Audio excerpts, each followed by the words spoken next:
I just want to put, get my 2 cents in. What's so wrong with the opposition asking questions? Because the BJP also asked similar questions in 26-11. Right after that, accountability was fixed. Vilas Rao Deshmukh, the Chief Minister of Maharashtra, stepped down because the BJP went after him. The Home Minister at that point of time stepped down because there was accountability that was fixed. Because then the principal opposition did its job, which the BJP was then, and asked pertinent questions. At least that's what my 2 cents are. There is nothing wrong in asking questions. You don't play into the agenda of any other country. It is only your country's agenda at #1 because of the reason why you ask certain questions. Before Preeti Chaudhary, 1 minute. In 2008, I was covering the terror attack. Because it so should be. I was on ground in Mumbai. Mr. Prime Minister, I wasn't in an air-conditioned studio. I wasn't either. Allow me to bring it. No, because it must be said. Prime Minister Narendra Modi was then Chief Minister of Gujarat. While the operation was on at the Trident,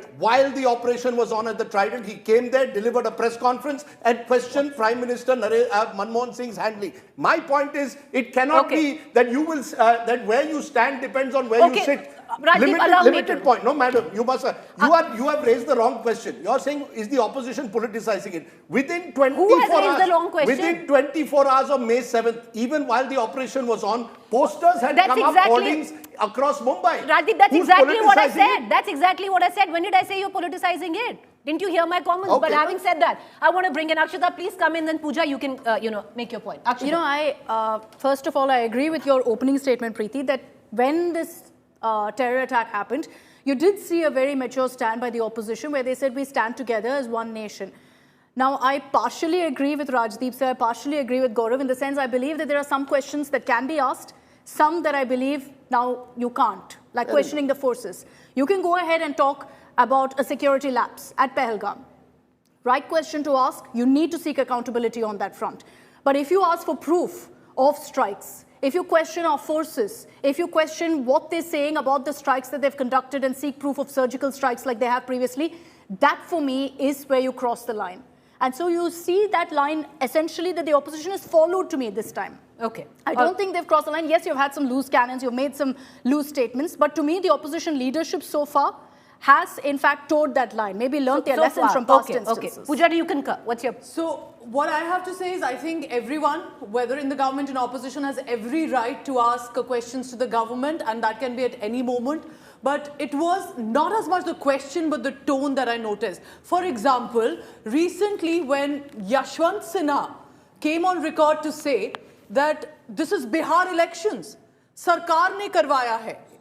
Other leaders also making similar tones. That I found extremely shocking because it was a reminder to me the statements that came in after the Pulwama attack. And you have to give credit to the Modi government. We all know and realize how Jammu and Kashmir Valley were in the past 1 decade. And the work that the government did all these years to be able to change it. I was venturing into areas I couldn't walk or even dream of walking into perhaps a decade ago. I was walking there with the microphone and a camera. So this government definitely worked hard. And then, of course, for whatever reason, there was a loophole that Pakistan found and there was this massacre. But at least you have to give credit and understand that the government will take action. There's a whole security establishment. Instead making remarks, and when you questioning constantly on Indian aircrafts, which Pakistan journalists are picking up on, what Rahul Gandhi said, why is it so important to focus on aircrafts right now at a time when clearly you're trying to put a narrative to tell the world, look what Pakistan has done to us, not just 26/11, but since 1990s. All right, allow me before anyone else comes in, because I want to bring in our 2 new anchors who've joined the group. This is, I think you've started off the bat right there. You know what a democratic newsroom looks like. So, Esha, how do you gauge the situation, especially politically? What's your point of view? I think in parts I agree with all of you. So basically I'll just sum up what I felt. There is a time to do things. Certainly given the sentiment that the entire nation was feeling, and we were all angry. We were all angry. It was not just about what walk of life you come from. I spoke to so many people and everybody was so angry at the nature of this attack. I mean, it was religious. And then on top of that,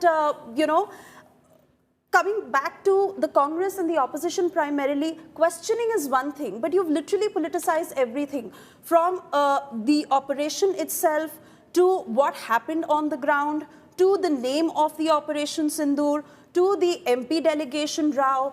everything was politicized. Again, like I said, okay, some lines were crossed, loose cannons, the nature of the statements that were made. But again, there is a time for it. It should have been done in a more organized manner, like Rajdeep sir said, right at the start.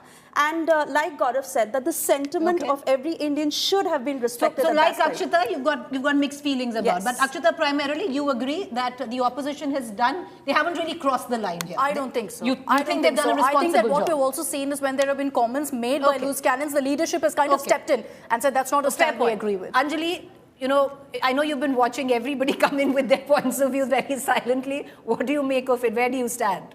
Well, firstly, I'll add to what Pooja had said. I think nobody is above questioning. Nobody in this world. Because that is how democracy works and that is how the world works. Secondly, I don't think so. The opposition has crossed a line because you need to ask the question. This is their basic job. And if they don't do that, then they might as well sit at home and not be a political party.